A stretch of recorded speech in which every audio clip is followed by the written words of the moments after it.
Regards to Ambassador Smith, and again, you must listen to Ambassador Smith's words carefully. He says that that is what he is hearing. For people he has not said that that is what is fact. Because to be honest with you, I don't believe that in one bit. That Ken has no difficulty coming, except that he is worried about how he will be treated. You don't believe it? I don't believe it. Why? You see, it is a contrived excuse.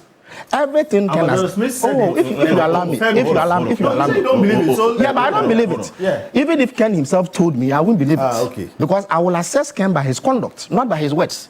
Everything he has done here shows that he's been trying to evade justice. That is all. The man has tried to evade justice for a year or so. Yeah. So, near say so by himself or people close to him that he would like to come, but he is afraid of how he will be treated, does not catch eyes with me. Number two, what has happened in this country that is so extraordinary in terms of how we treat persons accused of crime that Ken Ofori-Atta is afraid of? What has happened? This bit about Yoko now granting bail. Yoko is not above the laws of Ghana. If Yoko does anything that is extrajudicial, they can be reined in by a court.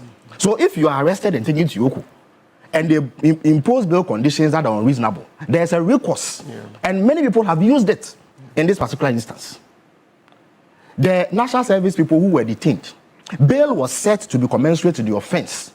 That's all. If they thought that it was excessive, they just go to court and have it quashed. If a court upholds what the security agents have done, it is lawful. So please, let us not countenance untenable excuses to allow a man accused of crime to evade justice. Ken is no more human. Indeed, when Kofi cited that Bible verse, do unto others what you will have others do unto you. Why? Was Ken not in government when other former public officials were put before court? Is he more human than them? Is he more human than Atufosi, who was put before court? And the last time I was on a set with Kofi and this matter came up, his government put a man who had kidney failure sitting in the wheelchair in court. Yeah. The former, listen, I'm coming. The former health director of the health ministry, the man had kidney failure. And he had visual impairment. He had hearing impairment. He could not walk.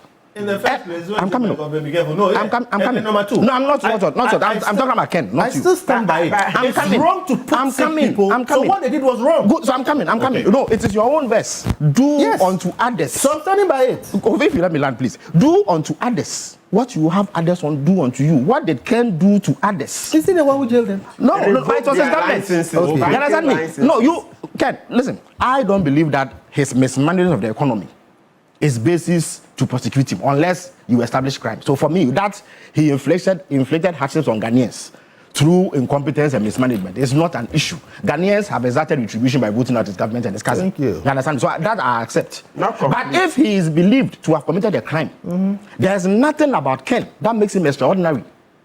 I agree. That allows us to accept this excuse that he will be unfairly treated. You and I live here. Tell me, who has been treated extrajudicially in the last 30 years? Indeed, if anybody can be said to have been treated like that, it will be Kwakye Ofosu.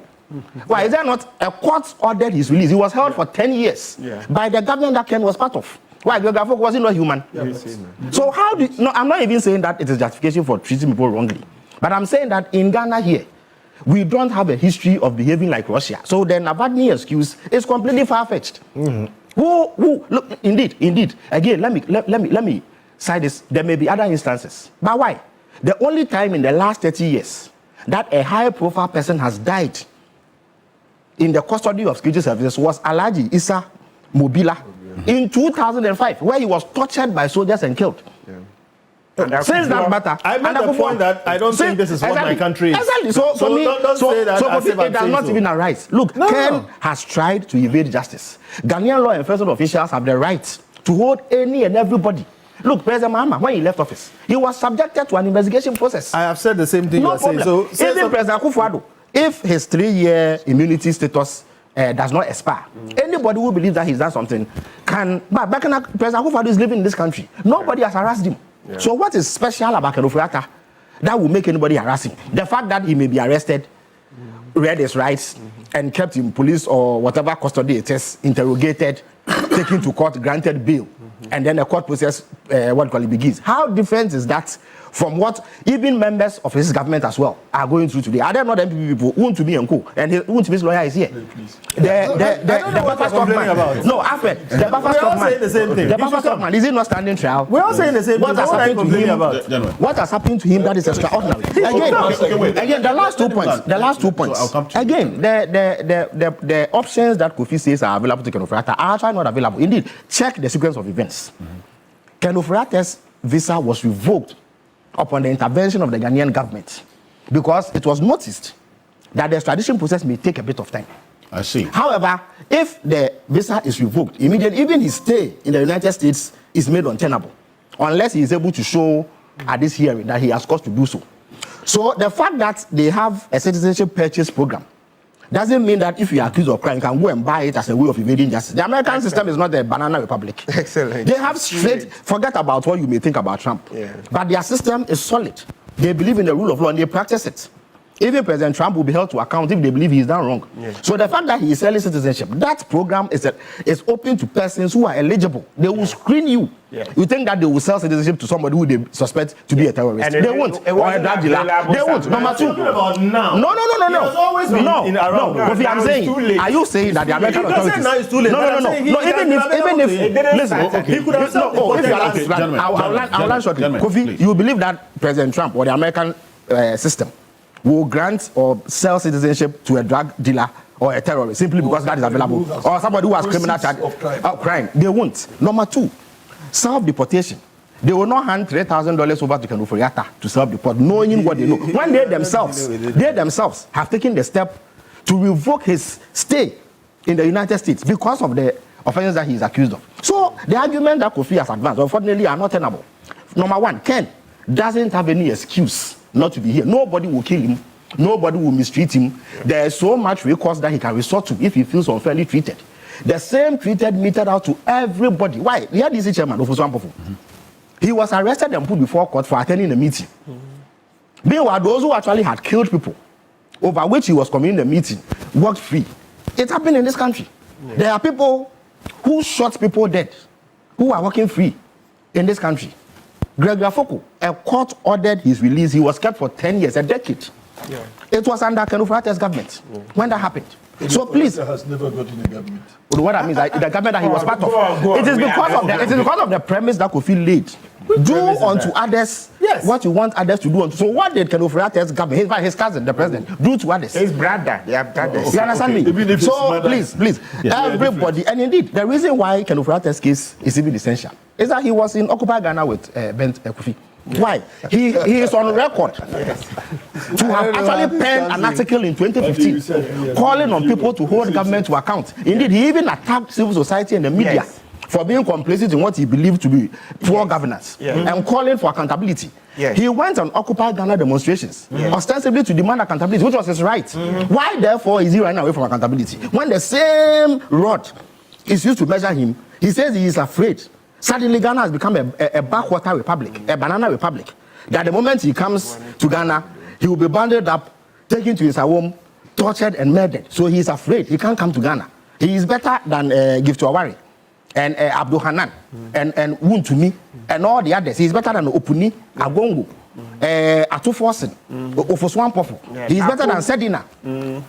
Who stands convicted as we speak. These are your words. Yes. So that is why I'm saying that I disagree virulently with Kofi's take on this matter. He may be your friend, but let us be fair. Me, if I'm accused of wrongdoing, I must go through the same process, irrespective of my position in society. If Honorable Apia Kubi is accused, the same process.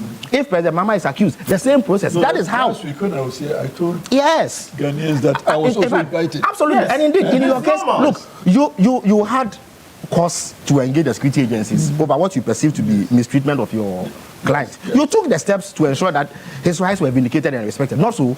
So as we speak, the matter is in court. He goes to court, he goes home.